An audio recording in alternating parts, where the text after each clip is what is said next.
052 000 636-7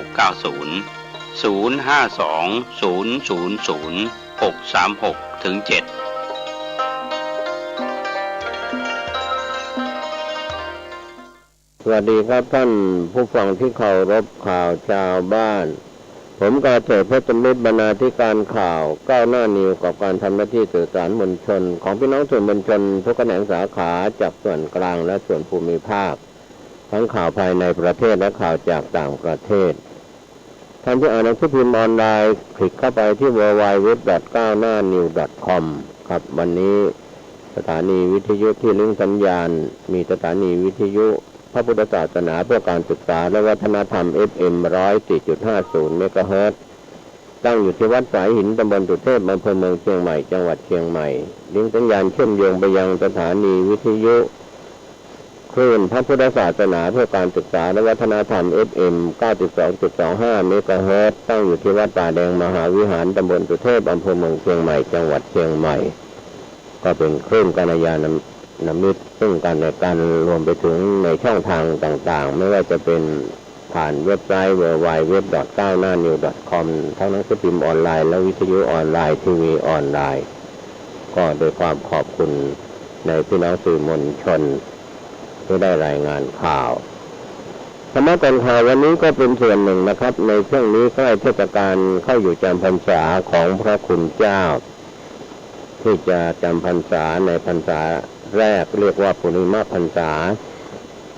ส่วนพรรษาหลังนั้นเป็นปัจฉิมพรรษาก็เป็นไปตามพระวินัยบัญญัตินะครับท่านผู้ฟังก็เรื่องราวเหล่านี้ถือว่าเป็นแง่คิดว่าการหยุดในช่วงฤดูฝนนั้นก็เป็นต้นบัญญัติที่เราได้รับรู้รับทราบกันจากสมัยพุทธกาลที่ในยุคอดีตที่ยังไม่มีการบัญญัติให้พระคุณเจ้าอยู่จำพรรษานั้นพระคุณเจ้าก็จะเดินทางจาริกไป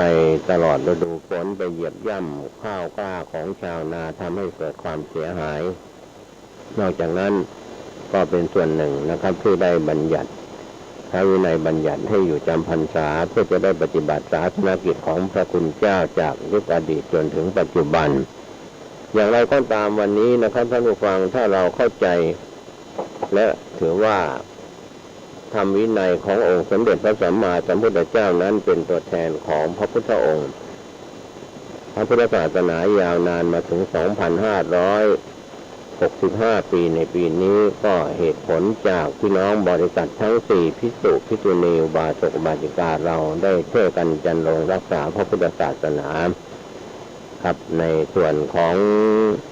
ฝ่ายบรรพชิตนีภิกษุภิกษุณีสามเณรสามเณรีสิกขมานาที่เป็นฝ่ายบรรพชิตในยุคอดีตถึงปัจจุบันก็มีพระภิกษุสามเณรนะครับที่ยังนุ่งห่มผ้ากาสาวพัสส่วนอุบาสกอุบาสิกาก็ยังคงทำหน้าที่ของอุบาสกอุบาสิกาชายหญิงผู้เข้าถึงพระรัตนตรัยอันนี้ก็เป็นส่วนหนึ่งที่เราก็จะได้บำเพ็ญบุญบารมีกันในช่วงเข้าพรรษา3 เดือนแล้วก็ออกพรรษาก็จะมีการรับกฐินที่เป็นกฐินทานทั้งกฐินพระราชทานกฐินหลวงกฐินราชนะครับก็เป็นไปตามพระวินัยข่าวแรกวันนี้ออกมายืนยันแล้วมทร.ศรีวิชัยโดนสตง.สั่งเรียกคืนค่าตอบแทนอาจารย์73 ราย 4.76 ล้านถึงป.เอกอีก3 ล้านข่าวรายงานจากอิสราข่าวซึ่งได้รายงานซึ่งเป็นอิสรานิวข่าวจากอิสราได้รายงาน7 กรกฎาคม 2565 ยืนยันแล้วมทร.ศรีวิชัยสงขลาคือมหาวิทยาลัยปริศนาโดนสตง.สั่งเรียกคืนค่าตอบแทนอาจารย์73 ราย 4.76 ล้านบาทถึงป.เอกด้วยรวม3 ล้านพร้อมเงินอุดหนุนเหลือจ่ายในบัญชีหลังถูกชี้ทำไม่ถูกต้องตามระเบียบทางทีมข่าวอิสราได้เข้าไปสัมภาษณ์แต่ผู้บริหารยังไม่ติดต่อกลับมาข่าวคืบหน้ากรณีสำนักข่าวอิสรารายงาน เสนอสรุปผลการตรวจสอบของสำนักงานตรวจเงินแผ่นดินสตง.ที่พบปัญหาการเบิกจ่ายเงินงบประมาณอุดหนุนค่าใช้จ่ายพนักงานมหาวิทยาลัยในปีงบประมาณ 2562 ที่ผ่านมาของมหาวิทยาลัยในกำกับของรัฐแห่งหนึ่งไม่ถูกต้องโดยเฉพาะการจ่ายค่าตอบแทนรายเดือนค่าประจำตำแหน่งทางวิชาการพร้อมแจ้งให้มีการเรียกเงินคืนจำนวนหลายล้านบาทนั้นข่าวคืบหน้าเรื่องนี้สรุปรายงานผลการตรวจสอบกรณีที่สตง.มิได้เปิดเผยชื่อมหาวิทยาลัยที่ถูกตรวจสอบเอาไว้สำนักข่าวอิสราจึงไม่สามารถติดต่อผู้บริหารของมหาวิทยาลัยให้ชี้แจงข้อเท็จจริงอีกด้านหนึ่งได้ล่าสุดสำนักข่าวอิสราได้รับการยืนยันข้อมูลจากแหล่งข่าวในสตง.ว่ามหาวิทยาลัยในกำกับของรัฐที่ถูกสตง.ตรวจสอบพบปัญหาการเบิกจ่ายเงินงบประมาณเงินอุดหนุนค่าใช้จ่ายพนักงานมหาวิทยาลัยในปีงบประมาณ 2562 ในปีดังกล่าวนั้นทางมหาวิทยาลัยเทคโนโลยีราชมงคลศรีวิชัยถูกตรวจสอบโดยสตง.จังหวัดสงขลาโดยสตง.มีข้อตรวจพบสำคัญ2ประการข้อแรกมีเงินอุดหนุนทั่วไปรายการบุคคลภาครัฐเหลือจ่ายอยู่ในบัญชีเงินรับฝากอุดหนุนค่าใช้จ่ายพนักงานมหาวิทยาลัยยังไม่ได้ส่งคืนคลังเป็นรายได้แผ่นดินข้อที่2การเบิกจ่ายเงินปีงบประมาณ 2562 นั้นที่ได้รับอนุมัติจัดสรรงบประมาณจากสำนักงบประมาณงบเงินอุดหนุนประเภทเงินอุดหนุนทั่วไป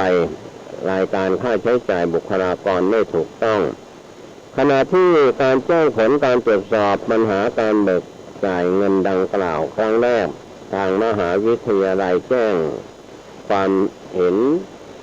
ตอบกลับมาว่าในส่วนของเงินอุดหนุนไม่ขอคืนเงินดังกล่าวตามหนังสือสำนักงานปลัดกระทรวงการอุดมศึกษาวิทยาศาสตร์วิจัยและนวัตกรรมเรื่องการซักซ้อมความเข้าใจในการดำเนินการตามมติคณะรัฐมนตรีกรณีค่าใช้จ่ายสำหรับการจ้างพนักงานมหาวิทยาลัยที่อว 1227.3 ว1009 ลงวันที่ 19 สิงหาคม 2563เรื่องกรณีการเบิกจ่ายเงินปีงบประมาณพุทธศักราช 2562 ที่ได้รับอนุมัติจัดสรรงบประมาณจากสำนักงบประมาณเงินอุดหนุนประเภทเงินอุดหนุนทั่วไปรายการค่าใช้จ่ายบุคลากรไม่ถูกต้องมหาวิทยาลัยดังกล่าวได้ออกมาชี้แจงว่าได้ดำเนินการเบิกจ่ายค่าตอบแทนรายเดือนพนักงานมหาวิทยาลัยตั้งแต่ปีงบประมาณพุทธศักราช 2552 ตามระเบียบของมหาวิทยาลัยว่าด้วยการใช้จ่ายเงินอุดหนุนประเภทเงินอุดหนุนทั่วไปรายการค่าใช้จ่ายบุคลากรซึ่งทางมหาวิทยาลัย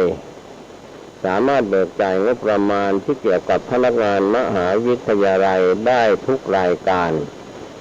โดยความเห็นชอบของสภามหาวิทยาลัยตามข้อบังคับมหาวิทยาลัยว่าด้วยการบริหารงานบุคคลสำหรับพนักงานมหาวิทยาลัยพุทธศักราช 2559 ระเบียบมหาวิทยาลัยว่าด้วยการใช้จ่ายเงินอุดหนุนประเภทเงินอุดหนุนทั่วไปสำหรับพนักงานมหาวิทยาลัยพุทธศักราช 2557 และประกาศมหาวิทยาลัยเรื่องเงินเพิ่มพิเศษสำหรับพนักงานมหาวิทยาลัยตำแหน่งวิชาการคุณวุฒิปริญญาเอกทั้งนี้ต้องดำเนินการอยู่ภายในวงเงินที่ได้รับจัดสรรทางสตง.พิจารณาแล้วยังคงยืนยันความเห็นเดิมให้ทางมหาวิทยาลัยคืนเงินทั้งสองส่วนเนื่องจากเป็นการดำเนินการที่ไม่ถูกต้องตามระเบียบซึ่งปัจจุบันทางมหาวิทยาลัยดำเนินการงานตามข้อเสนอแนะอยู่ข ผู้สื่อข่าวสำนักข่าวอิสรารายงานเพิ่มเติมเมื่อวันที่ 7 กรกฎาคม 2565 ที่ผ่านมาได้พยายามติดต่อไปยังสำนักอธิการบดีมหาวิทยาลัยเทคโนโลยีราชมงคลศรีวิชัยเพื่อขอสัมภาษณ์ผู้บริหารแต่ก็ไม่สามารถติดต่อได้ขณะที่ฝ่ายประชาสัมพันธ์ส่วนกลางของมหาวิทยาลัยแจ้งรับเรื่องไว้และจะแจ้งให้ผู้บริหารรับทราบเพื่อติดต่อกลับมาชี้แจงข้อเท็จจริงกับสำนักข่าวอิสราอีกครั้งหนึ่งนะครับก็เป็นข้อมูลที่ทางสำนักข่าวอิสราได้รายงานข่าวคืบหน้าผลสอบรับสตง.สั่งมหาวิทยาลัยปริศนาเรียกคืนค่าตอบแทนอาจารย์73ราย 4.76 ล้านบาทแล้วก็ปล่อยเอกด้วยเงิน3ล้านบาทข่าวคืบหน้าจะได้รายงานให้ท่านได้รับรู้รับทราบเพิ่มเติมกันเข้ามาส่วนข่าวสภาพดินฟ้าอากาศวันนี้43จังหวัดทั่วไทยรับมือฝนตกหนักกรุงเทพมหานครฝนฟ้าคะนอง 60% ของพื้นที่โดยทางทีมข่าวเดลินิวออนไลน์ได้รายงานเรื่องของดินฟ้าอากาศจากกรมอุตุนิยมวิทยาก็เราได้ติดตามการพยากรณ์อากาศประจำวันนะครับก็จะทำให้เราได้รับรู้รับทราบเรื่องของดินฟ้าอากาศเดลินิวออนไลน์รายงานว่า43จังหวัดทั่วไทยรับมือฝนตกหนักนะครับในวันนี้สภาพอากาศก็ถือว่าทุกภาคเตือนระวังจังหวัดที่มีฝนตกหนักบางแห่งอาจเกิดอันตรายจากฝนตกสะสมขณะที่กรุงเทพมหานครนั้นมีฝนฟ้าคะนอง60%9 กรกฎาคม 2565กรมอุตุนิยมวิทยาพยากรณ์ลักษณะอากาศทั่วไปว่ามรสุมตะวันตกเฉียงใต้กำลังแรงพัดปกคลุมทะเลอันดามันประเทศไทยและอ่าวไทยประกอบกับมีหย่อมความกดอากาศต่ำปกคลุมบริเวณประเทศลาวตอนบนและประเทศเวียดนามตอนบนลักษณะเช่นนี้ทำให้ภาคเหนือภาคตะวันออกเฉียงเหนือภาคกลางภาคตะวันออกและภาคใต้ฝั่งตะวันตกมีฝนตกหนักบางแห่งขอให้ประชาชนบริเวณดังกล่าวระวังอันตรายจากฝนตกหนักและฝนที่ตกสะสมซึ่งอาจทำให้เกิดน้ำท่วมฉับพลันน้ำป่าไหลหลากในระยะนี้ไว้ด้วยก็เป็นเรื่องราวของดินฟ้าอากาศสำหรับคลื่นลมบริเวณทะเลอันดามันและอ่าวไทยตอนบนจะมีกำลังแรงขึ้นทะเลมีคลื่นสูง 2-4 เมตรบริเวณที่มีฝนฟ้าคะนองมีคลื่นสูงมากกว่า4 เมตรบริเวณทะเลอันดามันตอนล่างและอ่าวไทยตอนบนมีคลื่นสูง 2-3 เมตรบริเวณที่มีฝนฟ้าคะนองมีคลื่นสูงมากกว่า3 เมตรส่วนอ่าวไทยตอนล่างทะเลมีคลื่นสูงประมาณ2 เมตรบริเวณที่มีฝนฟ้าคะนองมีคลื่นสูงมากกว่า2 เมตรก็ขอให้ชาวเรือในบริเวณดังกล่าวเดินเรือด้วยความระมัดระวังและหลีกเลี่ยงการเดินเรือบริเวณที่มีฝนฟ้าคะนองสำหรับเรือเล็กบริเวณทะเลอันดามันตอนบนควรงดออกจากฝั่งระหว่างวันที่9 ถึง 14 กรกฎาคม 2565 นี้ไว้ด้วยนะครับก็เป็นพยากรณ์อากาศประจำวันที่ทางทีมข่าวเราได้รับรายงานกันเข้ามาท่านที่คลิกเข้าไปอ่านหนังสือพิมพ์ออนไลน์ผ่านเว็บไซต์ www.9hnanews.com ท่านก็จะได้รับรู้รับทราบข่าวประจำวันนะครับในช่วงนี้เรื่องของดินฟ้าอากาศส่วนเรื่องราวต่างๆของข่าวกระทรวงสาธารณสุขนั้นก็ออกมายอมรับเรื่องที่เป็นสถานการณ์ที่เกิดขึ้นในปัจจุบันก็ได้มีการชี้แจงข่าวคืบหน้ากันไปแล้วจากแนวหน้าออนไลน์ว่าสาธารณสุขยอมรับผู้ป่วยโควิดพุ่งกระฉูดติดจริง 2.9 หมื่นต่อวันนะครับก็มีโอมิครอนกลายพันธุ์ BA.4 กับ BA.5 ลุกคืบแทนสายพันธุ์เก่า 9 กรกฎาคม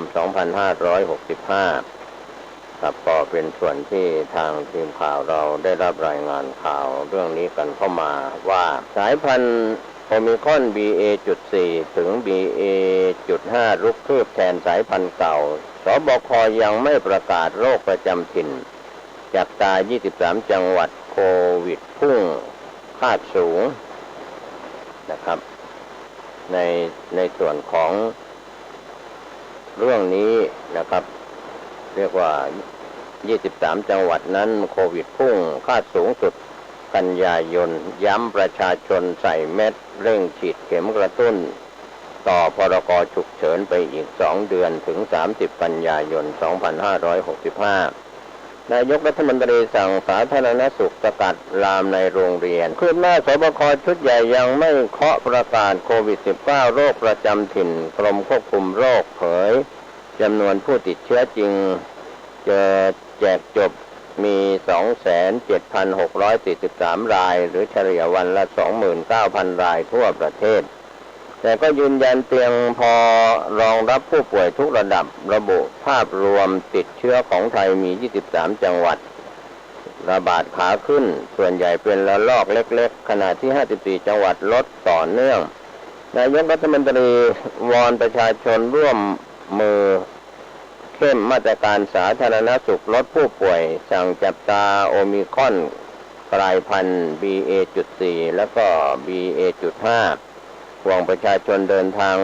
มากช่วงหยุดยาวย้ำผู้ให้บริการขนส่งต้องเคร่งครัดโควิดฟรีเซตติ้งป้องกันเชื้อรามสาธิตแจงกระทู้ยอมรับกลางสภาผลตรวจติดโควิดจริงรายวันพุ่ง 2-3 หมื่นคนสายพันธุ์ใหม่ลุกคืบครอบเชื้อตัวเดิมแล้ว 80% แต่อาการไม่รุนแรง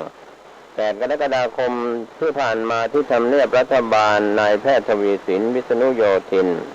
โฆษกศูนย์บริหารสถานการณ์การแพร่ระบาดของโรคติดเชื้อไวรัสโคโรนา 2019 โควิด -19 หรือสบคแถลงหลังการประชุมสบคชุดใหญ่ก็มีพลเอกประยุทธ์จันทร์โอชานายกรัฐมนตรีในฐานะผอ.สบคเป็นประธานการประชุม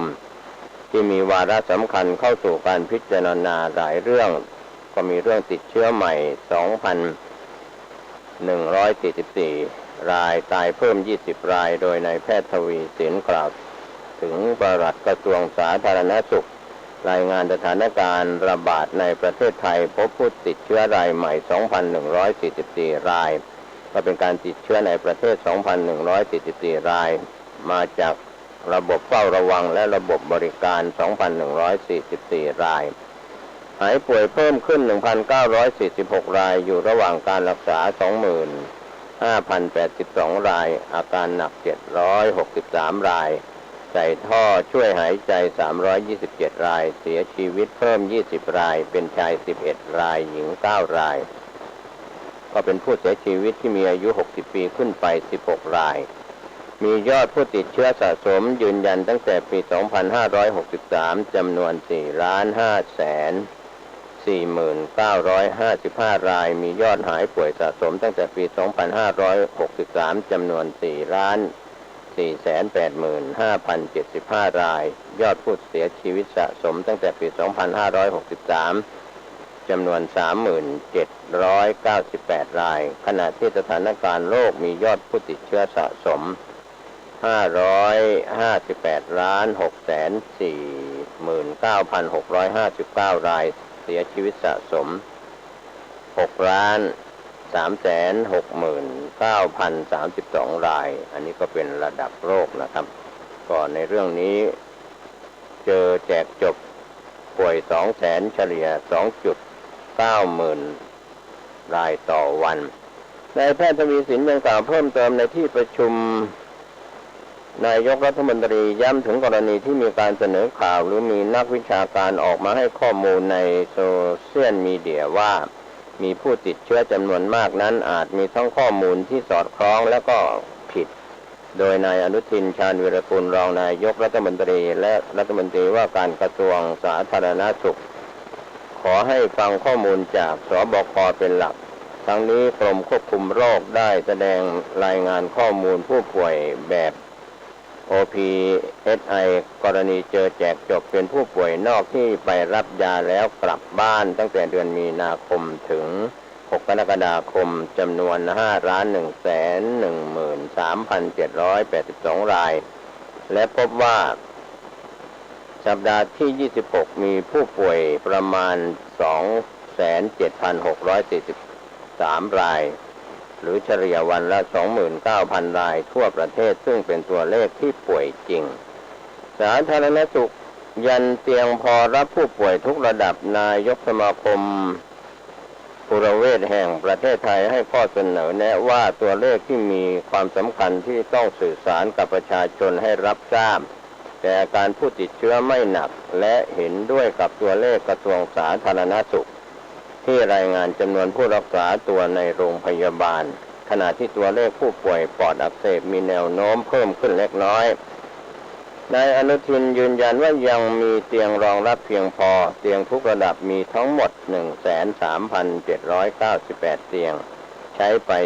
11.2% ซึ่งเตียงผู้ป่วยระดับหนึ่งหรือป่วยน้อยมีทั้งหมด 78,229 เตียงใช้ไป 11%ผู้ป่วยระดับ2และระดับ3มีทั้งหมด 5,694 เตียงใช้ไป 13.4% 23 จังหวัดติดเชื้อขาขึ้นถึง 54 จังหวัดลดลงต่อเนื่องนะครับเรียกว่า 23 จังหวัดติดเชื้อขาขึ้นส่วน 54 จังหวัดลดต่อเนื่องนายแพทย์ทวีสินกล่าวเพิ่มเติมว่านายกรัฐมนตรีออกมาระบุว่าแม้ตัวเลขเสียชีวิตรายสัปดาห์จะลดลงแต่ไม่อยากเกิดขึ้นเลยกับคนที่อยู่ในกลุ่ม 608 จึงขอให้รณรงค์ให้กลุ่ม 608 เข้ามารับวัคซีนให้มากขึ้นและยังขอความร่วมมือเรื่องการสวมหน้ากากของคนที่อยู่ใกล้ชิดกับกลุ่ม 608 สำหรับภาพรวมของการติดเชื้อทั่วประเทศมี 54 จังหวัดที่มีแนวโน้มลดลงและมี 23 จังหวัดที่เป็นขาขึ้นการติดเชื้อระลอกเล็กๆในบางจังหวัดอย่างเช่นกรุงเทพมหานครและปริมณฑลโดยเฉพาะภูเก็ตนั้นมียอดเพิ่มสูงพอสมควรส่วนใหญ่เป็นเมืองใหญ่และจังหวัดที่เป็นจังหวัดท่องเที่ยวจึงขอให้ประชาชนช่วยกันลดยอดผู้ติดเชื้อให้ได้ก็ยังไม่ประกาศเป็นโรคประจำถิ่นในการประชุมยังพิจารณาเรื่องการขับเคลื่อนการบริหารจัดการโควิดหลังระบาดใหญ่โดยยังไม่ได้พูดว่าเป็นโรคประจำถิ่นแต่ยืนยันว่าเป็นเป้าหมายของทางรัฐบาลที่วันหนึ่งจะไปสู่เรื่องดังกล่าวโดยกระทรวงสาธารณสุขเสนอแผนเข้ามา4 มาตรการคือสาธารณสุขการแพทย์กฎหมายและก็การสื่อสารประชาสัมพันธ์ที่จะขอความร่วมมือทุกคนมีการคาดการณ์ว่าสถานการณ์พบผู้ป่วยและเสียชีวิตหลังระบาดใหญ่อาจเกิดขึ้นมาได้คาดว่าเดือนกันยายนที่จะถึงนี้ระบาดและตายพุ่งถึงเดือนพฤศจิกายนก็เริ่มลดก็มีการคาดการณ์ภาพที่จะเกิดขึ้นทั้งจำนวนผู้ติดเชื้อและเสียชีวิตหลังระบาดใหญ่จะมีระลอกเล็กๆเกิดขึ้นอยู่กับปัจจัยเรื่องภูมิคุ้มกันหน้ากากอนามัยการทำกิจกรรมรวมกลุ่มและสายพันธุ์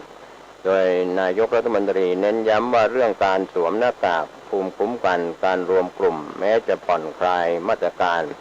แต่ก็ขอให้หน่วยงานที่เกี่ยวข้องช่วยกันดูแลประชาชนในภาพรวมเพื่อให้จะได้ไม่เจอการระบาดระลอกที่สูงกว่านี้ผู้ป่วยรายใหม่อาจพุ่งขึ้นได้รวมถึงผู้ป่วยที่รักษาตัวในโรงพยาบาลอาจเพิ่มขึ้นโดยการระบาดจะสูงขึ้นประมาณเดือนกันยายนและจะเริ่มลดลงในเดือนพฤศจิกายนเช่นเดียวกับตัวเลขผู้เสียชีวิตที่จะเพิ่มขึ้นในเดือนกันยายนแต่ถ้าประชาชนให้ความร่วมมือตัวเลขก็จะได้ต่ำกว่าที่คาดการในภาพที่ได้ฉายในที่ประชุมโดยนายแพทย์ทวีสินกล่าวโดยนายกรัฐมนตรีสั่งสาธารณสุขดูแลผู้ติดเชื้อในโรงเรียนส่วนแผนฉีดวัคซีนนั้นนายกรัฐมนตรีเน้นย้ำว่าเรื่องวัคซีนเป็นเรื่องส่วนหนึ่งของความสำเร็จในการเอาชนะและอยู่กับโควิดให้ได้แม้การฉีดวัคซีนยังไม่ถึงเป้าหมายก็ต้องฝาก ให้ทุกคนให้ความร่วมมือด้วยทางกระทรวงสาธารณสุขนั้นรายงานตัวเลขการฉีดวัคซีนโดยเฉพาะในกลุ่มผู้สูงอายุ60ปีขึ้นไปจำนวนเป้าหมาย12ล้านคนแต่ฉีดเข็มที่3แค่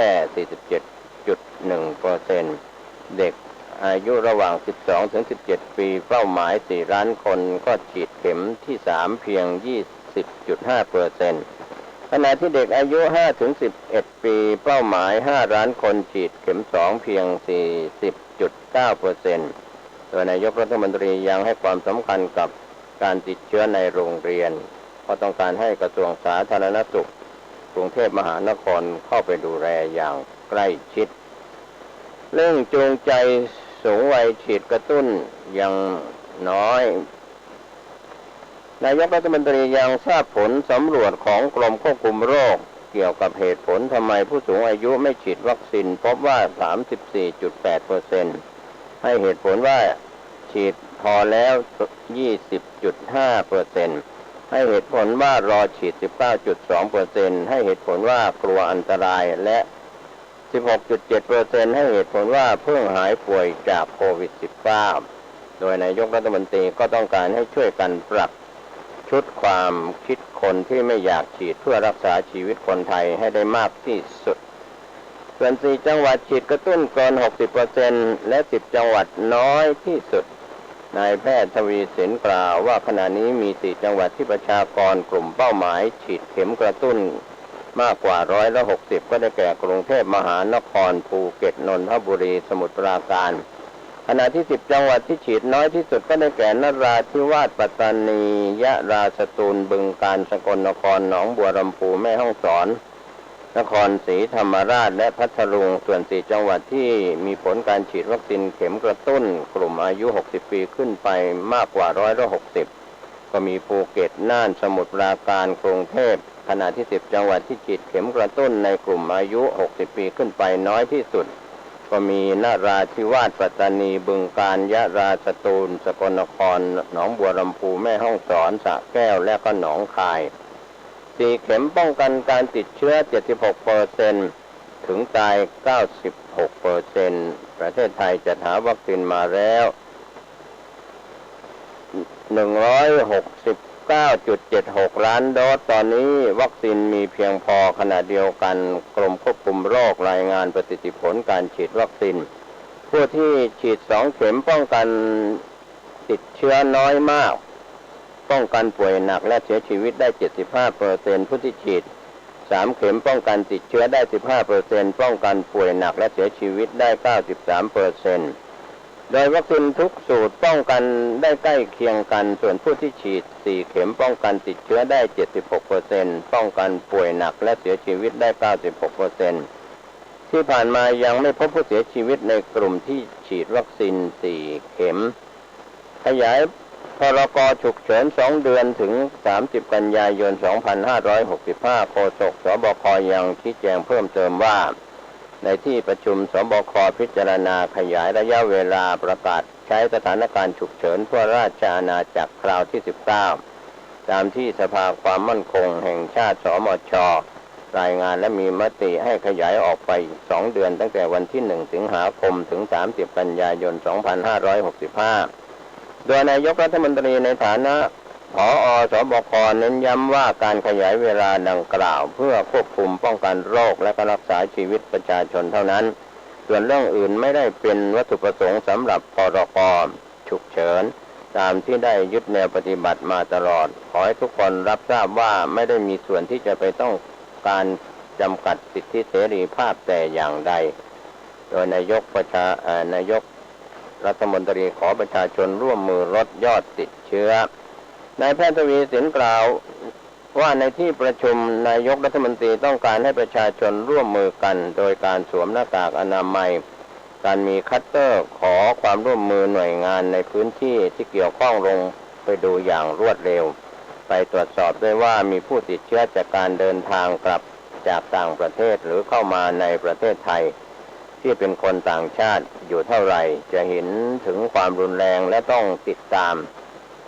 อย่างไรก็ตามทราบว่ามีตัวเลขไม่มาก สร้างความมั่นใจให้ประชาชนการเปิดจุดผ่อนปรนการค้าตามแนวชายแดนที่มีอยู่ทั่วประเทศไทยนายกรัฐมนตรีบอกว่าต้องให้หน่วยงานต่างๆที่ไม่มีด่านควบคุมโรคให้ไปพูดคุยหารือกันในพื้นที่หามาตรการและหารือกับประเทศเพื่อนบ้านเพื่อร่วมรับผิดชอบหากประชาชนต้องเดินทางระหว่างกันไม่ว่าจะเป็นด่านประเพณีพรมแดนตามธรรมชาติต้องช่วยกันมีมาตรการเข้มงวดดูแลบุคคลไปด้วยกันหากมีผู้เจ็บป่วยก็ขอให้บริการดูแลให้คำปรึกษาเป็นอย่างดีส่วนโควิดโรคติด BA.4 ถึง BA.5 มากขึ้นในขณะที่พลเอกประยุทธ์จันทร์โอชานายกรัฐมนตรีและรัฐมนตรีว่าการกระทรวงกลาโหมกล่าวระหว่างการประชุมสบคว่าก็มีเรื่องแจ้งให้ที่ประชุมรับทราบก็คือองค์การอนามัยโลกรายงานผลติดตามการระบาดช่วงที่ผ่านมา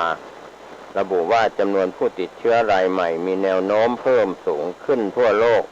ส่วนใหญ่เป็นผู้ป่วยโควิดสายพันธุ์โอมิครอน BA.4 BA.5 โดยทางองค์การอนามัยโลกแสดงความกังวลเรื่องนี้เกี่ยวกับการเปลี่ยนแปลงพันธุกรรมโควิดเพราะหลายประเทศผ่อนคลายมาตรการเฝ้าระวังและควบคุมโรคอาจทำให้การติดตามสถานการณ์สายพันธุ์ใหม่ยากยิ่งขึ้นขอร้องให้ประเทศต่างๆสร้างภูมิคุ้มกันกับประชาชนลดอาการรุนแรงและก็เสียชีวิตจากการติดเชื้อโดยเฉพาะกลุ่มเปราะบางผู้สูงอายุและเจ้าหน้าที่สาธารณสุขก็สั่งจับตาโอมิครอนกลายพันธุ์ซ้ำนะครับส่วนข้อมูลระบาดโควิดทั่วโลกขณะนี้พบผู้ติดเชื้อสายพันธุ์ BA.4 BA.5 มากขึ้นโดยเฉพาะยุโรปและสหรัฐอาจทดแทนสายพันธุ์เดิมแม้ยังไม่มีข้อมูลแพร่เชื้อรุนแรงมากกว่าสายพันธุ์เดิมแต่การฉีดวัคซีนเข็มกระตุ้นเพิ่มภูมิคุ้มกันได้ขณะที่การระบาดในไทยมีแนวโน้มผู้ติดเชื้อเพิ่มขึ้นจากการผ่อนคลายมาตรการโดยพบผู้ติดเชื้อมีอาการเล็กน้อยและรักษาตัวที่บ้านมากขึ้นแต่ผู้ป่วยที่เข้า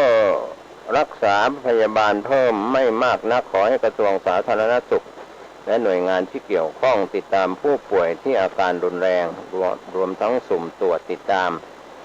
การกลายพันธุ์โดยเฉพาะ BA.4 กับ BA.5 เพื่อนำข้อมูลมาวิเคราะห์และกำหนดมาตรการต่างๆนะครับก็เป็นเรื่องราวข่าวของโควิดมาก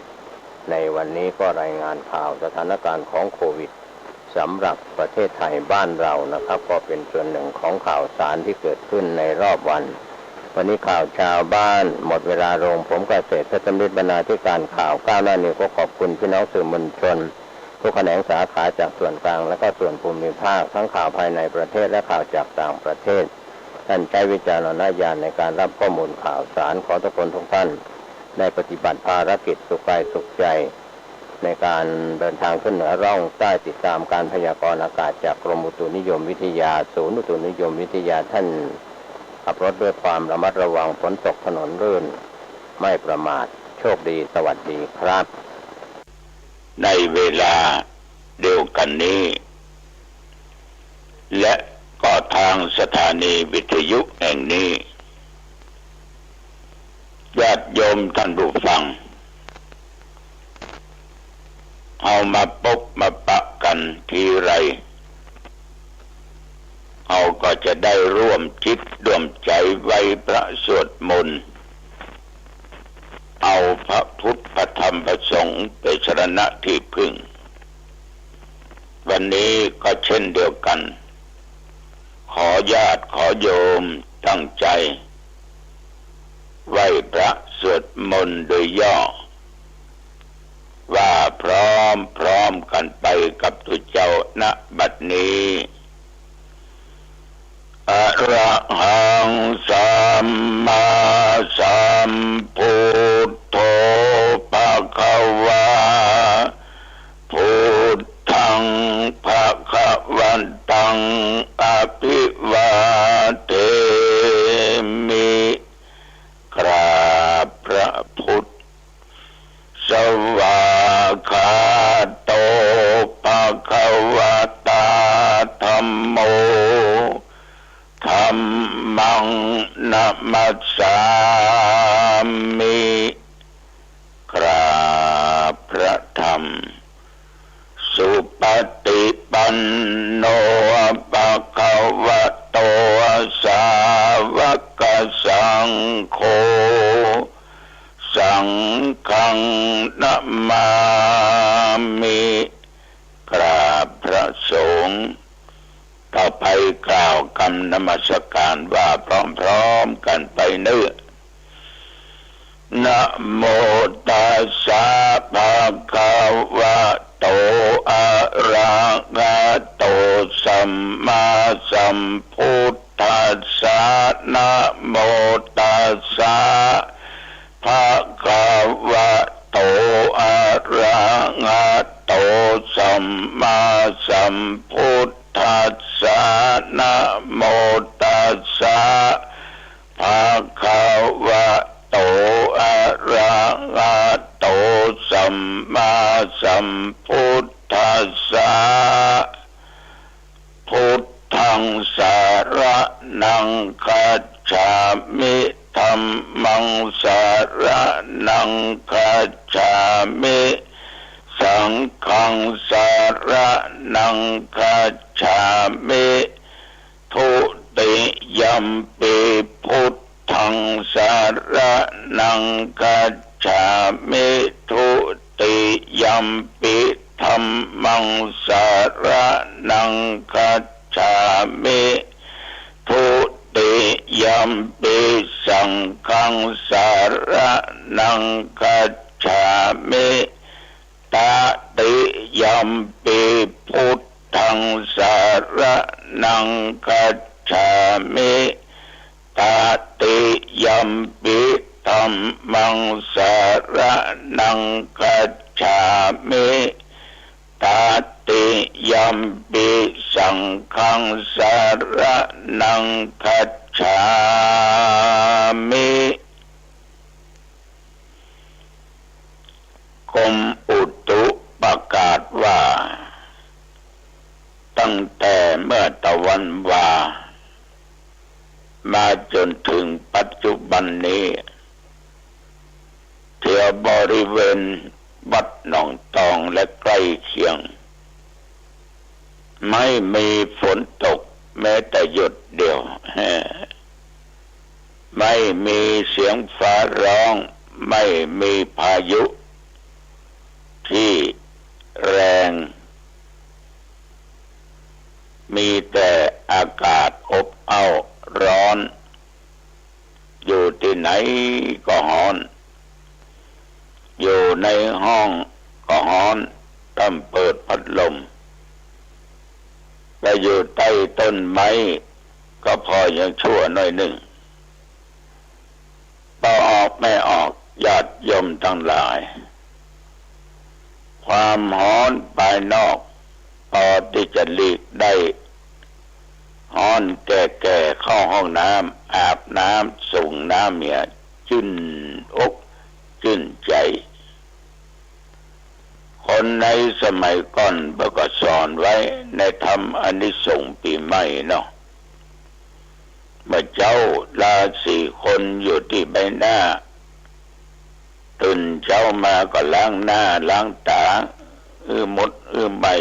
มันจะได้มีสง่าราศีตกกลางวันมามันร้อนเอาน้ำเย็นเนี่ยมาลูบที่อกตัดที่อกมันมีหัวใจมันก็สามารถซึมเข้าไปความร้อนต่างๆก็ผ่อนคลายไปตกตอนเย็นมาจะเข้าห้องนอนก็ต้องล้างเท้าเพราะวันยังค่ำเอาใจติ่นใจเท้าไปอันไปนี่ย่ำนั้นย่ำนี้ทุกหนทุกแห่งญาติโยมมันก็สามารถกำจัดสิ่งสกปรกและทำให้มันเย็นขึ้นมาก็เหมือนกับว่าแต่ก่อนเนี่ยเนาะ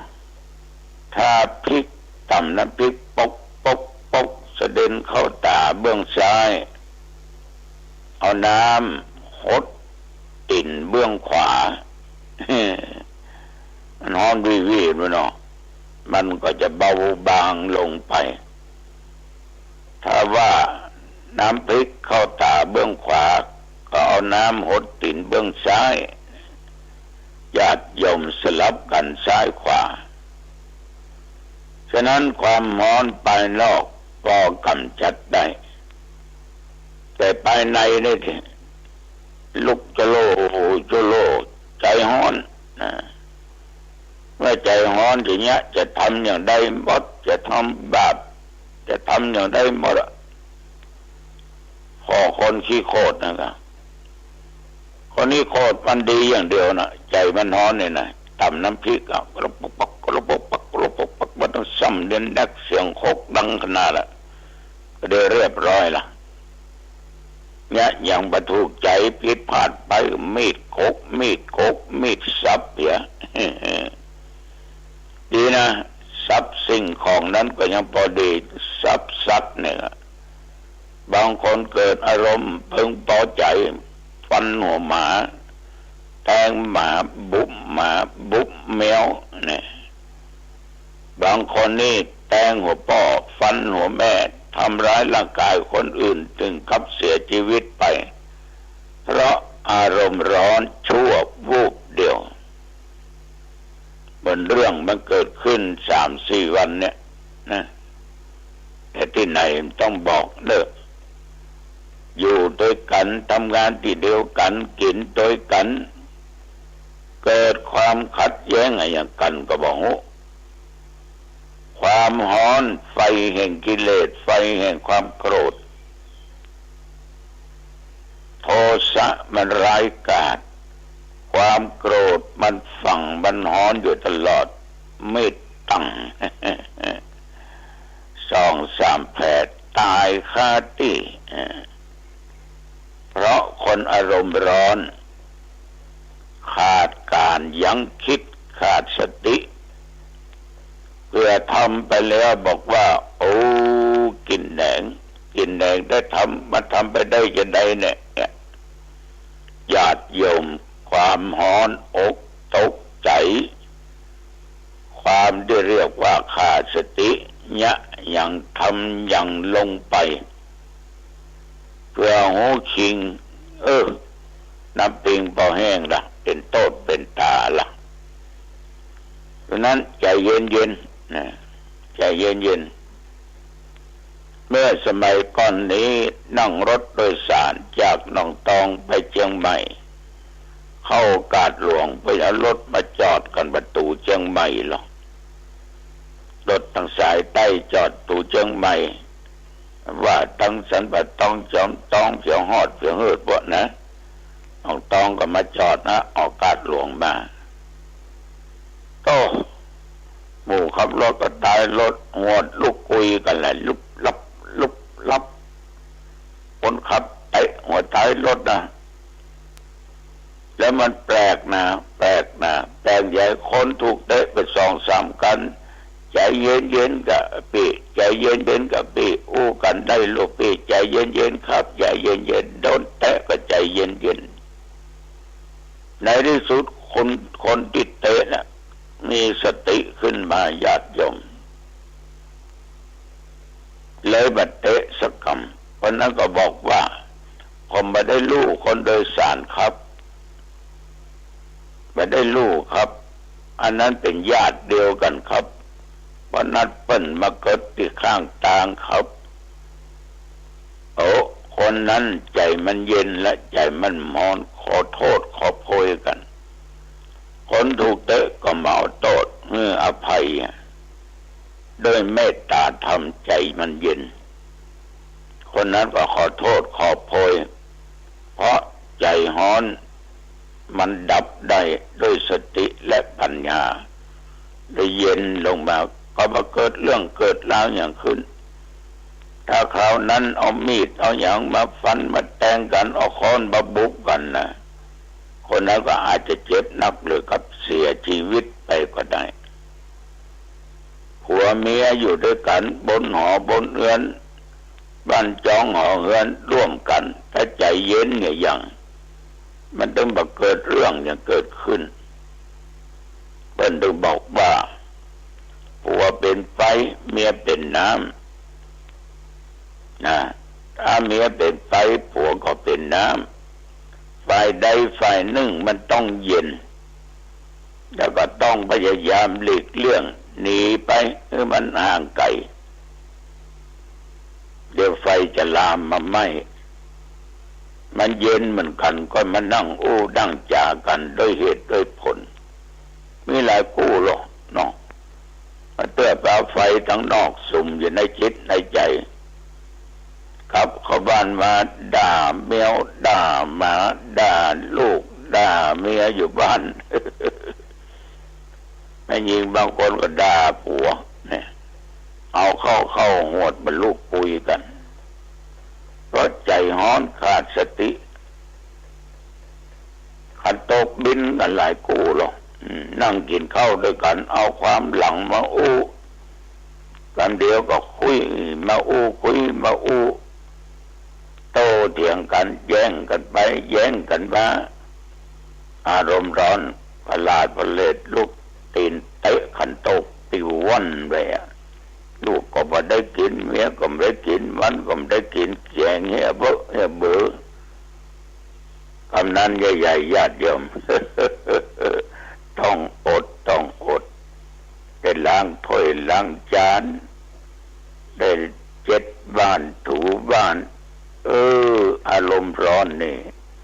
อันตามือเสียหลายอย่างนะเนาะเสียหลายอย่างฉะนั้นญาติโยมทั้งหลายดับความร้อนให้ได้เด้อภายนอกเอาอาจดับด้วยน้ำได้ภายในก็ต้องน้ำศีลน้ำธรรมเด้อดับเหลือญาติโยมจะไปให้มันร้อนอาตมาเนี่ยเคยอู้ญาติโยมฟังบางท่านบางคนขนาดว่าถูกเขาถามเอามวยฟันหัวนะถ้าได้เรื่องที่มันจะเอามวยฟันหัวนะเป็นเรื่องภายในครอบครัวของเขาเป็นมาปรึกษาหารืออย่างเงี้ยอย่าได้อย่างเงี้ยอย่าได้ก็ชี้แนะบอกช่องทางแต่ลูกสาวไม่ฟังคำมุยจะเอามวยฟันหัวทุกเจ้าแล้วก็ยิ้มลูกเดียว ถ้ามันฟันก็เลือดอาบกันเลยนั่นนะก็บัดคือสาหาโทษยังให้อภัยอยู่ญาติโยมได้มาถึง7-8 วันก็ถ้าจะมีอย่างสักอย่างให้เข้าวัดมาถึงป่อมันมาอย่างมาขอโทษก็ได้ยังพอขอยืมสตางค์เติมกำก็กูตังไหนมาไอ้เนาะเกิดไปเกิดมาประเทศมา2 วัน 3 วันก่อนได้สตางค์มา1,900 ตายเลยยกมันยืมไปเนาะแต่คนอื่นจะวะมีทางเนาะพอถามเอามวยฟันหัวแล้วอันนี้ยังอยู่เอาไปใช้เนอะมีก็เอามาใช้ทุลุงเนอะมันก็เอาไปใช้ได้7-8 วันมันก็ส่งคืนขอโทษนะหมอนะขอโทษอันนี้ยังดีกะเมื่อมันหอเนี่ยเกือบไปแล้วโอ้ตัวเจ้าเกือบแบะละถ้ามันฟันชับไม่น่าประทบหนังมันต้องเหนียวแล้วเนาะอันก็ไม่ได้มาอ้วนะอาจจะป่วยนักอาจจะตายก็ได้หรือมรณภาพหรือตายเนาะฉะนั้นญาติโยมใจดีสู้เสือก่อมใจเพราะมีสติเพราะหูว่ามันถึงว่าทำอย่างใดมันถึงว่าทำเพราะเอาแล้วก็ยิ้มเอาบะโคตรเอาบะเกียดพับป่อไปก็นั่งฮะนะเป็นที่ปรึกษาญาติโยมท่านผู้ฟังทั้งหลายนี่ก็ขอฝากไว้เนอะความร้อนภายนอกต้องกำจัดได้ด้วยน้ำความร้อนภายในกำจัดด้วยน้ำศีลน้ำธรรมอย่าให้ความร้อนมาทำลายมิตรภาพ อย่างให้ความร้อนได้เกิดเรื่องเกิดแล้วสร้างบาปสร้างกรรมนักหนาพาป้านถึงกับฆ่าพ่อถึงกับฆ่าแม่มันเป็นปิตุฆาตมาตุฆาตมันเป็นอนันตริยกรรมกรรมที่หนักเน้อลูกเน้อเนี่ยเรื่องนี้มาก็จัดยาวเนาะอย่างแต่ว่านี่ญาติโยมทั้งหลาย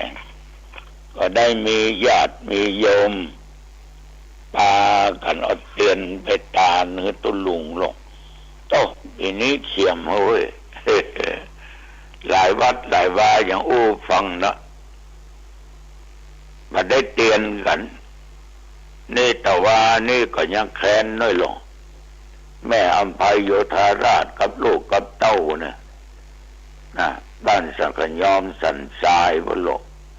พร้อมกับแม่รัตดากับลูกกับเต้านั่นนะเพิ่นเอาเตียนมาตานจุดปูชา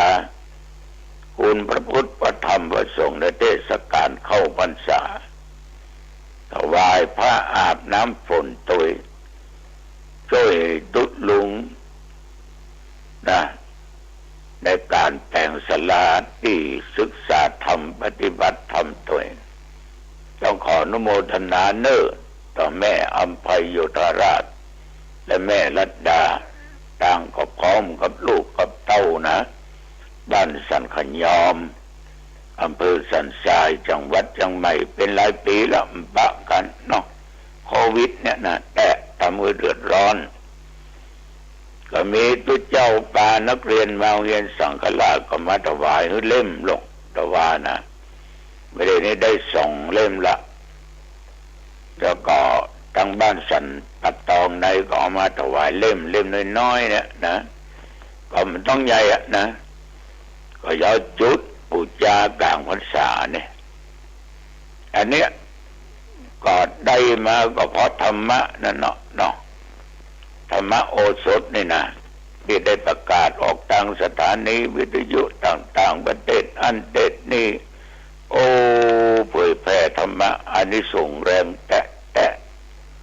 ก็ออกไม่ออกญาติโยมทั้งหลายแต่ว่านี่โยมแดงบ้านรักสัตว์อำเภอเมืองจังหวัดเชียงใหม่ของทุกอย่างที่คุณโยมส่งไปตุลุงได้รับแล้วเนอะขออนุโมทนาขอบใจนึกว่าไปอินเดียเลยแต่ว่าลองแกะมาเนาะอันนี้กาแฟเนี่ยเนาะลองชงพอ1 ซองต่อ1 แก้วก็ลำเดียวหอมเนอะคุณโยมเนอะขอบใจนักขอบใจหลายๆเฮงรวยเนอะให้มันนะได้ที่คานมันถึงมาเฮงมันถึงมารวยถ้ามันเนี่ยอย่างรู้จักเก็บรู้จักรักษารู้จักจกรู้จักใจรู้จักกินรู้จักทานอันใดควรบ่ควรมันถึงรวยนะมันถึงรวยนี่ก็ขออนุโมทนาขอบใจต่อแฟนพันธุ์แท้ทุกท่านทุกคนใกล้เข้าพรรษามาแล้วเนอะพอออกไม่ออกมีโอกาสเวลาก็เข้าวัดเข้าวาฟังเทศน์ฟังธรรมเห็นเนอะและถึงวันนี้แต่มาก็ได้กล่าวนำญาตินำโยมทั้งหลายเอาพระรัตนตรัยคือพระพุทธพระธรรมพระสงฆ์เป็นสรณะที่พึ่งญาติโยมพระพุทธเจ้านั้นเป็นผู้ที่ชี้ทางแก่หมู่เฮาทั้งหลายเพราะใดจะมาว่าพระพุทธเจ้าเป็นผู้ชี้ทางเพราะว่าธรรมะเป็นศาสนคำสอนของพระองค์มันจะชี้ทางบาปชี้ทางบุญชี้ทางไปสู่สวรรค์ชี้ทางไปถึงพระนิพพานสำหรับพระธรรมนั้นก็เป็นตัวนำทางเป็นตัวนำทางพุทธเจ้าชี้แล้วล่ะชี้แล้วถ้าจะไปสวรรค์ก็จะไปโมโนหกก็ระวังเนอะไปทางเส้นนี้อย่าไปโมโนหกนะทางเส้นนี้ไปสู่สวรรค์ทางเส้นนี้ไปสู่นิพพานพระธรรมจึงเป็นตัวทางที่จะต้องเดินสำหรับพระสงฆ์คือตุเจ้า เป็นบุคคลที่เดินตามทางที่พุทธเจ้าท่านได้ชี้ไว้ญาติโยมพระสงฆ์อย่างทุกเจ้าคนนี้นะเมื่อเข้ามาบวชแล้วได้ศึกษาได้ได้เรียนได้ปฏิบัติเนาะเห็นว่าทางเส้นนี้มันถูกต้องก็เลยนำมาบอกมากล่าวแก่ญาติโยมทั้งหลายได้หูได้เข้าใจทางเส้นนี้ไปมอนะหกนะโยมเด้อทางเส้นนี้ไปสู่สวรรค์เด้อทางเส้นนี้สู่เมืองนิพพานฉะนั้นพระสงฆ์เนี่ยก็คือบุคคลที่เดินตามทางที่พระพุทธเจ้าตรัสได้ชี้ไว้ถ้าหมอทั้งหลายหันพระรัตนตรัยในลักษณะอย่างพระเจ้านี้ก็ได้ชื่อว่าเอาหันพระพุทธเอาหันพระธรรมเอาหันพระสงฆ์พระพุทธพระธรรมพระสงฆ์เนี่ยไม่ใช่มีไว้กันในวัดอย่างเดียวหรอกมีทั่วไปสำหรับบุคคลทุกคนทุกคนทุกแห่งทุกเพศทุกวัยตึงยิงตึงใจตึงเท่าตึงแก่จะอยู่แห่งหนไก่ใกล้ใต้เหนือตกออกก็ตามถ้าเอาหันอย่างนี้แล้วมันเขาก็สามารถนำมาปฏิบัติฉะนั้นขอให้เข้าใจในเรื่องของพระพุทธพระธรรมพระสงฆ์ในลักษณะอย่างนี้ก็จะได้เกิดประโยชน์ต่อตัวเราอันนี้ตัวเจ้าขอฝากไว้เขาก็ว่ากันถึงวันพุทธังสรณังคัจฉามิธัมมังสรณังคัจฉามิสังฆังสรณังคัจฉามิเนาะฉะนั้นเข้าใจสรุปได้ว่าพระพุทธเจ้านั้นเป็นผู้ชี้ทางพระธรรมเป็นตัวนำทางสำหรับพระสงฆ์ก็คือบุคคลที่เดินตามทางที่พระพุทธเจ้าชี้แล้วก็มาบอกกับญาติกับโยมปฏิบัติตามตัวไปตามทางที่ดีอันนี้ฝากไว้ฝากไว้ในวันนี้เอาละญาติโยมจะไปมาเป็นเวลาพอสมควรอายุวันโนสุขังปัลลังพบกันใหม่เนาะพบกันใหม่โอกาสหน้าเจริญพรสวัสดีครับท่านผู้ฟังที่เคารพข่าวชาวบ้านผมกาเถิดพระสมเด็จบรรณาธิการข่าวก้าวหน้านิวกับการทำหน้าที่สื่อสารมวลชนของพี่น้องสื่อมวลชนทุกแขนงสาขาจากส่วนกลางและส่วนภูมิภาค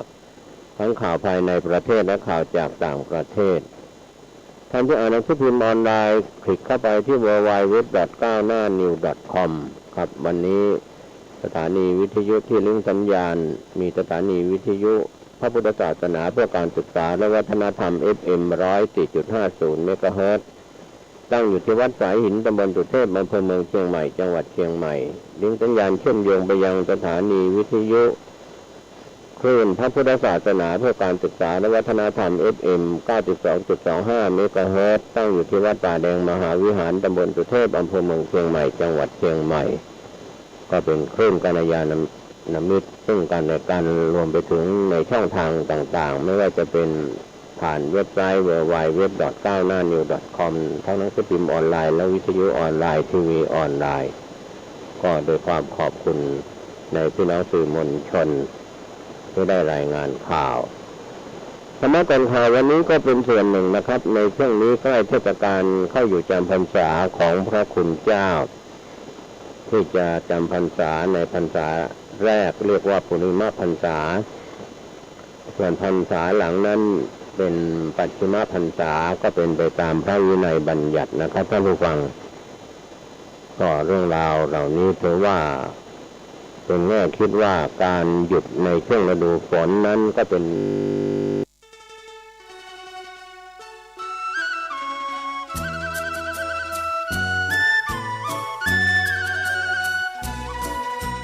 ความเจริญมั่นคงอยู่ที่ความเสียสละอดทนมั่นคงแข็งแรงแสวงหาความรู้ต่อสู้อุปสรรคกำจัดสิ่งเสพติดเสริมสร้างชีวิตพอมีพอเพียง พระบาทสมเด็จพระเจ้าอยู่หัวท่านรับสั่งให้ใช้ชีวิตพอมีพอเพียงเราก็อยู่กันได้เพราะฉะนั้นคนไทยต้องสมัครสมานสามัคคีหันหน้าเข้าหากันปรึกษาหากันรักกันฉันพี่น้องเราก็จะอยู่ได้เพราะเวลานี้ยุคโลกาภิวัตน์มันจะมีการเปลี่ยนแปลงทางขนบธรรมเนียมจริตประเพณีบางสิ่งบางอย่างก็ขอให้นึกถึงบรรพบุรุษของชาติว่าบรรพบุรุษปู่ย่าตายายเราได้สั่งสมอบรมลูกหลานของคนไทยทุกคนให้ตั้งอยู่ความสามัคคีมีความสมัครสมานกลมเกลียวเมตตาปราณีเอื้ออารีเอื้ออาทรในราชการเวลานี้ประเทศชาติของเราก็เจริญมั่นคงเพราะเหตุว่าคนไทยรวมน้ำจิตน้ำใจกันสร้างสรรค์ความเจริญงอกงามเพื่อความเจริญงอกงามแก่ชาติพระพุทธศาสนาสำนักงานของพระมหากษัตริย์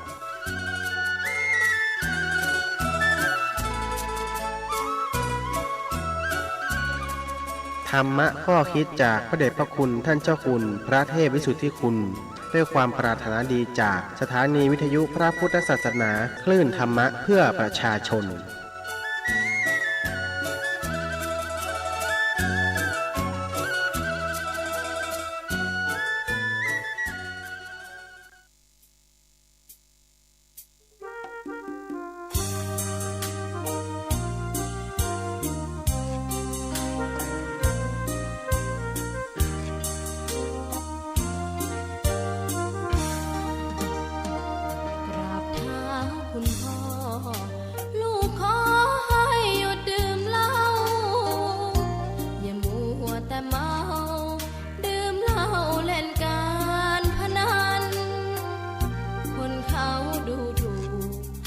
ว่าพ่อขี้เกียจทำงานชาวบ้านรังเกียจเดียฉันต่างประจานคุณพ่อสิ้นดีสงสารคุณแม่ลำบากแท้หาเงินมาให้ได้มาเท่าใดพ่อใช้จนหมดไม่มีขัดสนจนยากลำบากคนแค้นเต็มทีอนาคตของลูกริบหรี่ความหวังที่มีมืดมนพ่อดื่มสุราเหมือนกินน้ำตาของแม่พ่อจ๋าฐานะเราแย่หากไม่แก้ความจนแม่เตือนพ่อด่าตบตีแม่ชอกช้ำระกำมองมนซ้ำถูกคนเขานินทากราบเท้าคุณพ่อลูกขอให้หยุดดื่มเหล้าหากมัวแต่เมาคนเขาย้ำหมิ่นเรื่อยมากลับตัวเสียใหม่กลับใจมาพัฒนาพ่อจะมีคุณค่าเลิกดื่มสุราเลิกการพนัน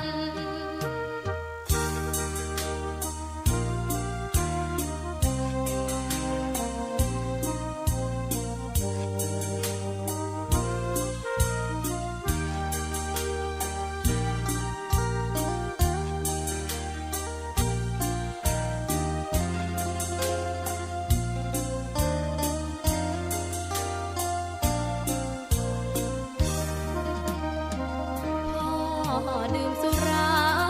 เหมือนกินน้ำตาของแม่พ่อจ๋าฐานะเราแย่